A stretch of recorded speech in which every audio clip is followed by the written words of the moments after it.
ஆண்டவராகிய இயேசு கிறிஸ்துவின் இரத்தத்தினால மீட்கப்பட்ட தேவ ஜனமே, இந்த நல்ல பரிசுத்த ஓய்வு நாளுக்காக கர்த்தரை ஸ்தோத்திரிக்கிறேன். இன்றைய நாளிலேயும் ஆண்டவராகிய தேவன் 1 கொரிந்தியர் புத்தகம் 7ஆம் அதிகாரம் 23ஆம் வசனத்திலிருந்து நம்மோடு கூட பேசுவாராக. நீங்கள் கிரயத்திற்கு கொல்லப்பட்டீர்கள், மனுஷருக்கு அடிமைகள் ஆகாதிருங்கள் என்று சொல்லி எழுதப்பட்டிருக்கிறது. ஆண்டவராகிய இயேசு கிறிஸ்து அவருடைய சொந்த இரத்தத்தை சிந்தி நம்மை அவர் கிரயமாய் பெற்றிருக்கிறார். அவருக்கு சொந்தமான ஜனமாய், அவருக்கு உரியவர்களாய், அவருடைய பிள்ளைகளாய், அவருடைய சிநேகிதராய் ஆண்டவராகிய இயேசு கிறிஸ்து நம்மை விலைக்கிரயம் செய்திருக்கிறார். ஆகவே நாம் மனிதர்களுக்கு அடிமைகள் ஆகக்கூடாது என்பதை பவுல் இந்த இடத்துல நமக்கு சொல்லுகிறார். இயேசு கிறிஸ்துடைய உள்ளார்ந்த காரியமும் இதுதான். நீங்களும் நானும் வேறு எதற்கும் அடிமைகள் ஆகாதபடிக்கு நம்மை கிரயத்திற்கு கொண்டதான இயேசு கிறிஸ்துவுக்கு மட்டும் நாம் அடிமைகளாக இருக்கும் போது மெய்யாகவே அவருடைய பூரணமான ஆசீர்வாதத்தை நாம் பெற முடியும்.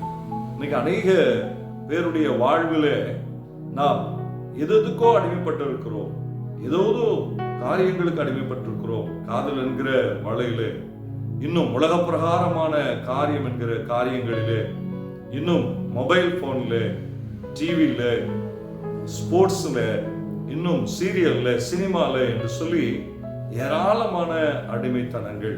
இன்னும் சொல்லணும் அப்படின்னாக்க சீரியலுக்கு அடிமையானவர்கள் நிறைய குடும்பத்துல, அநேக பெண்கள் இன்றைக்கு சீரியலுக்கு அடிமைகளானவர்களாக இருக்கிறார்கள். பாருங்க, வசனம் சொல்லுகிறது எல்லாமே மனிதர்களாலே உண்டாக்கப்பட்டது. மனிதர்களாலே உண்டாக்கப்பட்டவைகள் ஆனாலும் சரி, மனிதர்களுக்கு ஆனாலும் சரி, நாம் அடிமைகள் ஆகக்கூடாது. காரணம், அந்த அடிமைத்தனம் நம்மை நரகத்திற்கு கொண்டு போகும், அது பாதாளத்திற்கு கொண்டு போகும்.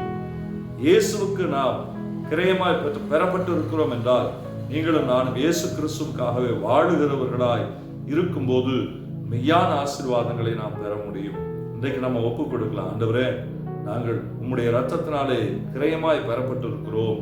இன்றைக்கு எங்களை நாங்கள் ஒப்பு கொடுக்கிறோம். ஆண்டவரே, உமக்காக மாத்திர வாழ, உலகத்துல எதற்கும் நாங்கள் அடிமைகள் ஆகாதபடிக்கு உமக்காக மாத்திரம் நாங்கள் வாழ எங்களை ஒப்பு கொடுக்கிற ஆண்டவரேன்னு சொல்லி ஒப்பு கொடுப்போம். நிச்சயமாகவே நாம் ஆசீர்வாதங்களை பெறுவோம். ஜெபிப்போமா? எங்கள் அன்பின் பரிசுத்த பிதாவே, என்னோடு கூட இணைந்து ஜெபிக்கிற ஒவ்வொருவருடைய வாழ்க்கையிலையும் கர்த்தாவே, எதற்கெல்லாம் அடிமைப்பட்டு வாழ்ந்து கொண்டிருக்கிறார்களோ அந்த அடிமைத்தனத்தை இன்றைக்கு நாங்கள் உடைத்து ஜெபிக்கிறோம்ப்பா. எந்த அடிமைத்தனமாய் இருந்தாலும் சரி, பிசாசனுடைய அடிமைத்தனமாய், மந்திரம், பில்லிசூனியம், ஏவல்னு சொல்லி இருக்கிற அடிமைத்தனமாய் இருந்தாலும் இன்றைக்கு இயேசு கிறிஸ்துவின் வல்லமை அதிலிருந்து விடுதலையை தரட்டும் சொல்லி ஜெபிக்கிறேன்.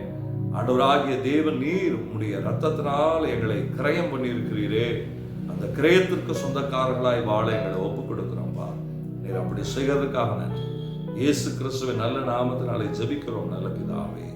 ஆமென், ஆமென். நிச்சயமாகவே இயேசு கிறிஸ்துவுக்காக வாழுவோம், ஜெயம் பெறுவோம். God bless you. God bless you.